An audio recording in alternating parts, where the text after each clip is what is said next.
अस्सलाम वालेकुम viewers, hope so you are fine. उम्मीद करता हूँ कि आप लोगों की जो सीटीडी है उसकी तैयारी बेहतरीन चल रही है।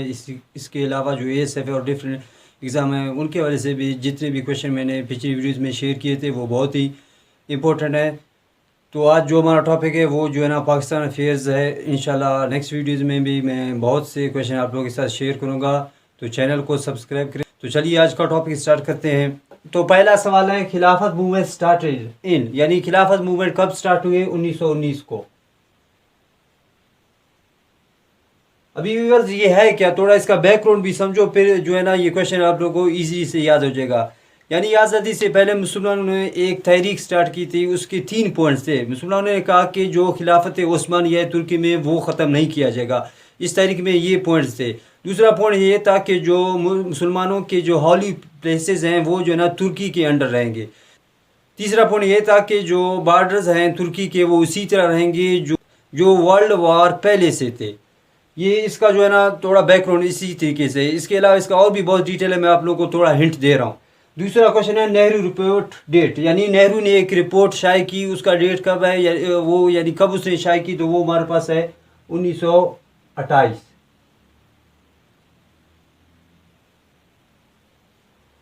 व्यूअर्स, तो ये रिपोर्ट क्या था, ये किसने पेश किया? ये जो हिंदुओं का एक लीडर था जिसका नाम था नेहरू, उसने एक रिपोर्ट जो क्या की पब्लिश की। उसमें ये लिखा गया था कि जो मुसलमान हैं उनके लिए जो सेपरेट इलेक्शंस हैं वो ख़त्म किया जाएगा, यानी जो मुसलमान इलेक्शन लड़ेंगे वो जो हिंदूज़ हैं उनके साथ ही लड़ेंगे। इसके अलावा जो है ना जो असेंबली है वहाँ मुसलमानों के लिए कोई रिजर्व सीट नहीं होगा। इसके अलावा और भी बहुत से पॉइंट्स थे।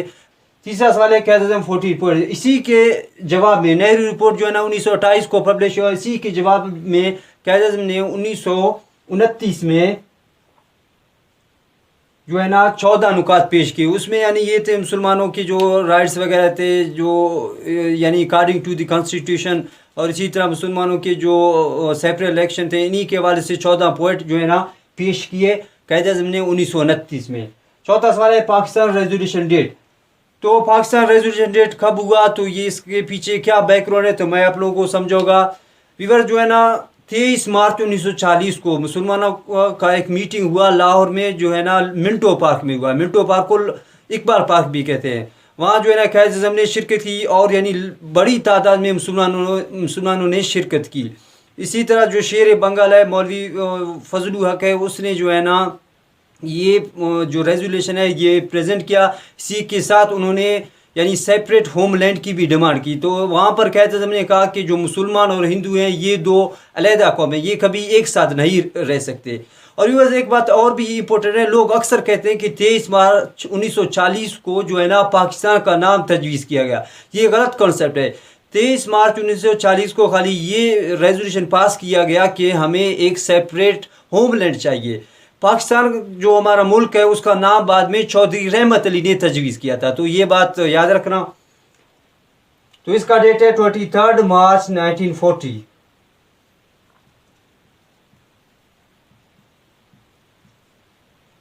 Fifth one is Quaid-e-Azam and Gandhi talks, यानी कैद-ए-आज़म और जो है ना गांधी जो हिंदुओं का लीडर था वो अक्सर यानी कैद-ए-आज़म रेजिडेंसी में मिलते थे और जो है ना बातचीत करते थे। इसी तरह सेपरेट इलेक्शन वगैरह, सेपरेट जो इलेक्शन वगैरह इनके हवाले से, और जो मुसलमानों के राइट्स हैं इनके हवाले से अक्सर बातचीत किया करते थे। तो इनका डेट कब है कि ये तो हमारे पास है 1944। Six one is the first constitution of Pakistan was प्रोमulgated।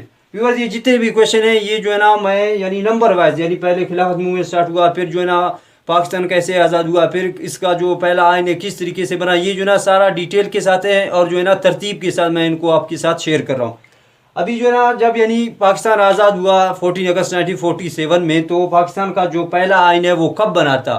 तो ये हमारे पास व्यूअर्स बना था 23 मार्च 1956 को।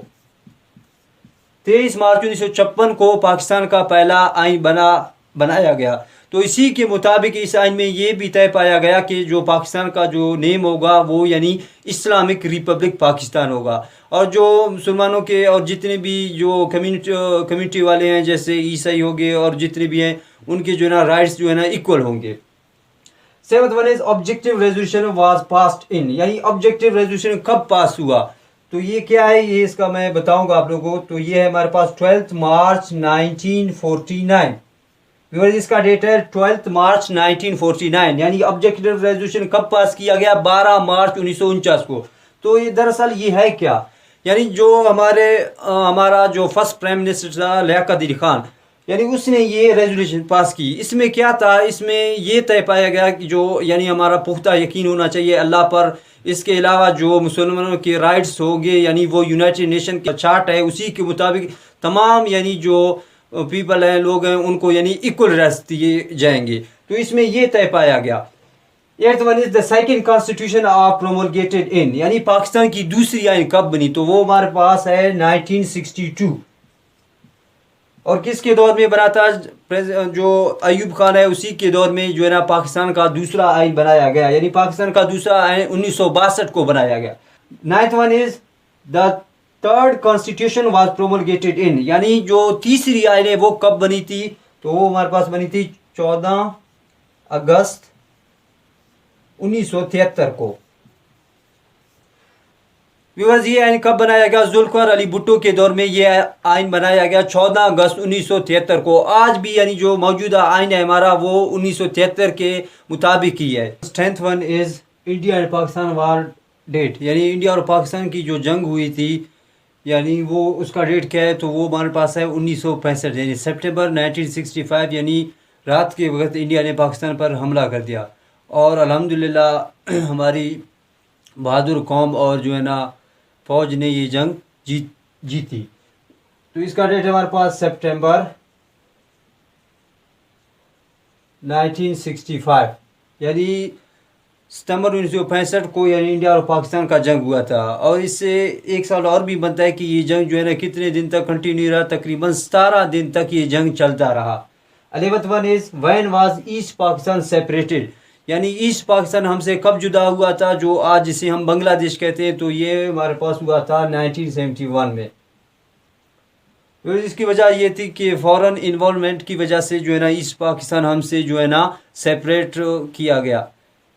12th one is when Pakistan became nuclear power, यानी पाकिस्तान जो है ना न्यूक्लियर पावर कब बना था, यानी 1997 में मियाँ मोहम्मद नवाज शरीफ पाकिस्तान के वज़ीर आज़म बने। तो इसी के दौर में 28 मई 1998 में पाकिस्तान ने अपना पहला न्यूक्लियर पावर एक्सपेरिमेंट किया था। बलूचिस्तान का एक इलाका है छागी, वहाँ के जो छागी के जो पहाड़ हैं वहाँ पर पाकिस्तान ने अपना पहला न्यूक्लियर पावर एक्सपेरिमेंट किया था। तो ये हमारे पास है 28 मई 1998।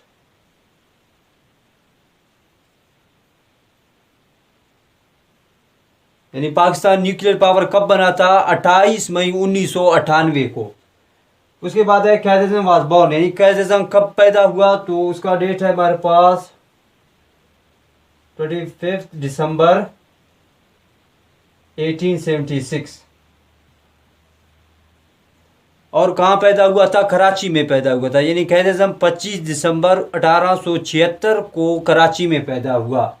उसके बाद है व्हेन वाज डाइड, यानी क़ायद आज़म कब जो है ना फौत हुआ, तो वो हमारे पास है 11 सितंबर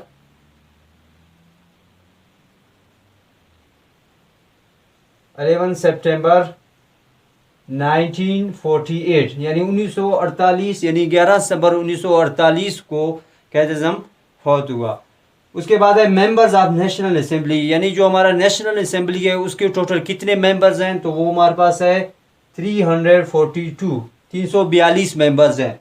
इसी के हवाले से 3 क्वेश्चन व्यूअर्स बनते हैं। अभी नेक्स्ट क्वेश्चन है minimum age required for members of national assembly, यानी जो मेंबर्स यानी नेशनल असेंबली के लिए जो जाते हैं उनमें जो मिनिमम एज रिक्वायरमेंट है वो कितना है, तो वो हमारे पास है 25 ईयर्स।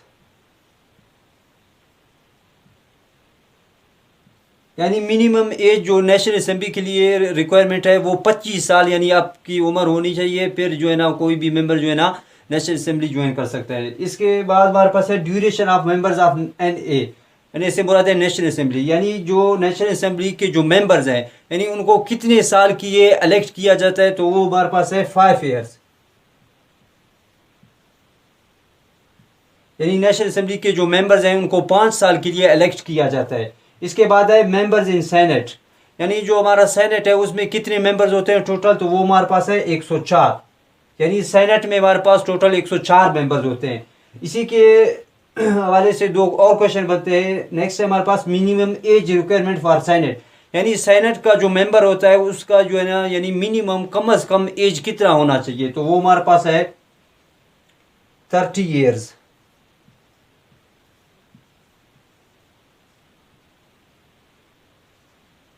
इसके बाद हमारे पास duration of members of senate, यानी सेनेट के जो मेंबर्स होते हैं उनका जो है ना उनको यानी कितने साल की इलेक्ट किया जाता है, तो वो हमारे पास है 6 ईयर्स।